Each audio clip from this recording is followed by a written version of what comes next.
Balik lagi sama gue Jonathan Leonarda, masih di channel kita. Di hari ini, Dedi ulang tahun.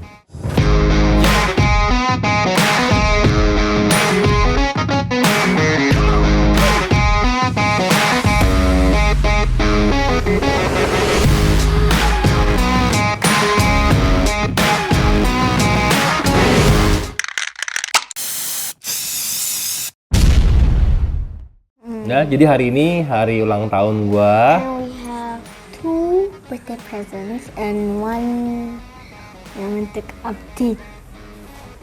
Jadi gini, tapi hari ini gue dapat hadiah ulang tahun. Dapat hadiah ulang tahun berupa binatang.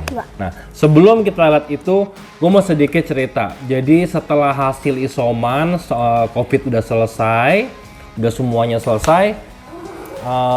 Ada satu pesan buat teman-teman yang dijaga tentang pengentalan darah. Jadi setelah 2 minggu lebih gue isoman, ada satu gejala yang gue tuh migrain gitu kan. Gue migrain, pusing yang nggak berujung gitu. Nah, akhirnya dicek sama dokter, ternyata gue punya tendensi untuk pengentalan darah. Yang akhirnya disuntik, terus dikasih minum aspirin. Aspirin ya? Kardioaspirin, dan akhirnya sekarang udah membaik. Jadi buat teman-teman di luar sana, ketika hasilnya udah isoman 14 hari, jangan terlalu happy dulu, jangan terlalu euforia juga, tapi dipantau terus kesehatannya, tetap jaga kesehatan, ya. Jadi hari ini kita mau ngebahas beberapa topik. Yang pertama, gue mau share dulu ada hadiah ulang tahun yang dikasih, 2. sama ada adiknya Rama dan Sinta, dan masih belum punya nama. Hadiah pertama dapat dari sahabat gue juga, Setiawan Surya, tuh. Saya kasih lihat nggak? Nih, Pac-Man. gue dapat Pac-Man yang di final stage to morph menjadi froglet. Jadi sebelum menjadi anak katak, dia seperti ini. Kamu udah tahu bisa lihat kan? Kalau biasa Datfrog kan kecil. Nah, sekarang dia itu besar. Ini with tadpole is this small bit? Itu kalau yang Datfrog kan kecil, kalau dia besar. Nah, jadi coba kita lihat di sini. Kita ini ada strawberry. Jadi strawberry ini masih dalam strain albino, albizem dalam Pac-Man.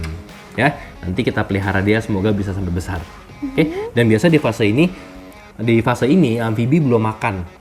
Jadi mereka eat until the tail all the way is gone. Yes. Jadi dia absorb the tail. Jadi ekornya tuh nggak putus. Ekornya akan diserap oleh metabolisme badannya. Sampai seutuhnya ekornya hilang, baru mereka mulai mengkonsumsi. Nah, kalau di reptil lain mungkin adanya egg yolk. Kalau di sini ini, ya. Yang pertama ini, yang kedua kita dapat apa? Kita dapat guinea pig. Babi botak. Babi kecil botak. Namanya Brownie. Nah, jadi gue ini dikasih sama Alvaro. Namanya siapa? Brownie. Namanya Brownie. Jadi ini yang di depan gua adalah hairless guinea pig. Tuh. Kita bilang naked guinea pig. Naked guinea pig. Backside, pantatnya botak. Lucu banget kan? Kasih nama siapa? Brownie. Tapi mereka punya kuku yang cukup tajam ternyata. Kukunya tajam. Mereka nggak agresif tuh. Mereka nggak agresif, nggak gigit. Ih, ada suara sedikit. Iya, ada suaranya lucu ya.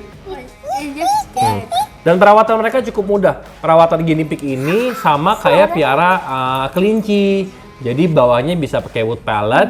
Dan gitu makannya makanan kelinci, alfalfa hay dia paling suka, sama Or vegetables. sama vegetable and fruits. Ya, nanti kita rawat dia. They like Ini kebetulan cowok, ya. cowok. Cowok. Nanti coba kita cariin pasangannya deh ya. Jadi they can have So we babies. can have babies again because the long time ago did not make. Iya, nanti kalau ada anaknya kan kita bisa bagi-bagi ke teman-teman juga. We can give them as a giveaway prize. Hopefully we have a lot of babies. Ya? Oke, jadi ini baru masuk ke hadiah ulang tahun. Thank you buat Alvaro. Jadi nanti dicek aja Alvaro, udah pada tahu kali ya Reptiltopia. Nih. And then Sama ini Setiawan Surya juga Wild Genetic. Thank you buat hadiahnya. Dan di video kita yang sebelumnya kan kita punya bearded dragon bertelur ya. Ya? kan kita udah janji nanti kalau udah hatch menetas bakal ada update-nya. Oke, dan ternyata sudah Sudah menetas. inilah cucu-cucu kita. Nih, bisa kelihatan nggak? Harap maklum ya, ini kameramennya semua nggak profesional. Gue dibantu sama teman gue, sama bini gue. Jadi kita agak ala kadarnya. Nah, ini anak dari Kotia dan namanya siapa sih yang laki? Kotia and Nih, kita lihat di bawah lampu aja, kelihatan nggak? Kelihatan nggak warnanya? Kelihatan tuh. ini ada yang Jadi di sini ada beberapa macam ya. Ini yang merah. ada yang Kalau putih. yang ini hypo ya. Jadi kayak peachish. Nah, kalau yang ini namanya hypo head trans. Kenapa dikatakan head trans? Karena papanya trans, mamanya trans, papanya head trans, dan anaknya head trans. And Nih, then the red ones are sebentar. Ini ada trans leatherback. Kok bayangannya dong, sabar dong. Nih, trans leatherback. Ini ada trans leatherback lagi. Nah, bisa mungkin kalau pakai perbandingan bisa lihat ya. Ini trans yang biasa, warnanya beda banget kan sama yang kualitas merahnya nih. ini lebih gelap, ini lebih terang. Tuh, merah banget. Anak-anaknya kebetulan anak-anak mereka tuh bagus-bagus sekali. Tuh, bisa kelihatan nggak? Bisa sih ngeliatnya sih mukanya sampai merah-merah gitu. Kelihatan nggak? Kelihatan ya? I know which one is the first one. Nah, kalau yang pertama kan kalau beda biasa kayak gini warnanya. Tuh. Jadi buat comparison, ini ada leatherback yang merah begini. Nah, jadi mereka punya warna yang benar-benar berbeda. Sebagian dari mereka benar-benar warnanya pedas banget dan solid merahnya. Apalagi yang ini nih. Itu yang paling merah. Nih, ini kesayangan. Sayanganku. Jadi paling sayang sama ini. Itu yang paling kecil yang Kelihatan nggak, kayak Rin, mukanya? nggak Gila ya, mukanya pedas banget ya. Cabenya banyak nih, Bang. Nah, jadi nih ada beberapa ekor di sini. Kalau nggak salah ada 14 atau 15 sudah menetas. And then the second clutch have it. Ya, masih ada kelas kedua dan kelas ketiga yang belum menetas. Jadi inilah mereka. Really? 3 times? Jadi inilah mereka, ya. Jadi inilah mereka dari sini yang kelas Bitter Dragon kita update ya. Untuk menyaksikan pertumbuhan dari mereka, update dari mereka, nanti bisa lihat di IG Dashboardpedia. Gue pasti akan update ke sana atau IG gue sendiri yang Jonathan Leonarda. Ya. Setelah ini, gue mau update tentang adiknya Rama dan Sinta. Sabar ya. Lucu banget. Oke. Di depan gue ini ada adiknya Rama dan Sinta. Ini Galapagos Land Iguana yang di video sebelumnya gue udah jelaskan dari mana mereka berada dan seperti apa. Ini size-nya masih kecil banget, tuh, cuman segitu. Kepalanya cuman sebesar jari gue. Awas. Nah, di sini ada 2 pair lagi, ini jantannya, ini betinanya. Yang seperti kita tahu kalau betina dalam Galapagos Land Iguana ini dia cenderung pertumbuhannya itu lebih lambat kalau betina, jauh sekali. Mereka ini satu kelas, satu umur dengan treatment yang sama, dengan konsumsi makan yang sama. Tapi punya perkembangan yang jauh berbeda. Dari bentuk kepala juga berbeda. Kalau kita bisa memperhatikan mereka dengan jelas tuh. For your information, mereka Galapagos Land Iguana, mereka masuk dengan legal paper resmi. Mereka punya status CITES 2. Masuk binatang yang populasinya udah nggak banyak di dunia ini, di alam liar sana. Masuk ke Indonesia ada 6 pasang, 3 jantan, 3 betina, dan kebetulan yang akan kita handle dan akan kita update terus perkembangannya ada 2 pasang, Rama, Sinta, dan 2 ini belum punya nama siapa. Semoga bisa bantu komen untuk namanya. ya, coba nanti bantu di komen buat namanya.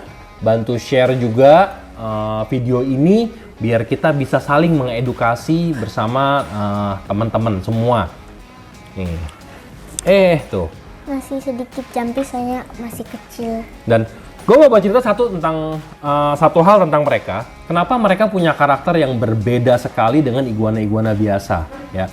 Menurut prediksi gue, mereka ini paling maksimal di F2 dari tangkapan yang ada di alam. Jadi tendensi untuk menjadi liarnya masih tinggi dan karakteristiknya hewan liarnya masih sangat tinggi. Nah, sepengalaman gua, as long kita jalankan dalam line breeding, karakteristik bisa berubah. Jadi kita mulai bisa memilah-milah yang mana yang mempunyai karakter lebih stabil dan kedepannya bisa jauh lebih handleable dan jinak. Gua udah ngurusin Rama sama Sinta mungkin hampir 2 minggu. Jadi pengalaman gue dealing dengan mereka punya karakter jauh sangat sekali berbeda dibandingkan dengan Rhino dengan keluarga Cyclura. Konolopus punya karakteristik yang benar-benar unpredictable, intelijensi mereka lebih tinggi, dan mereka jauh lebih suspicious, lebih curiga sama kita. Lebih curigaan, lebih nggak percaya, jauh dibandingkan dengan Rhino dan semua keluarga Cyclura yang lain yang pernah gue alamin, Pectinata, Cyclura, dan lain-lain.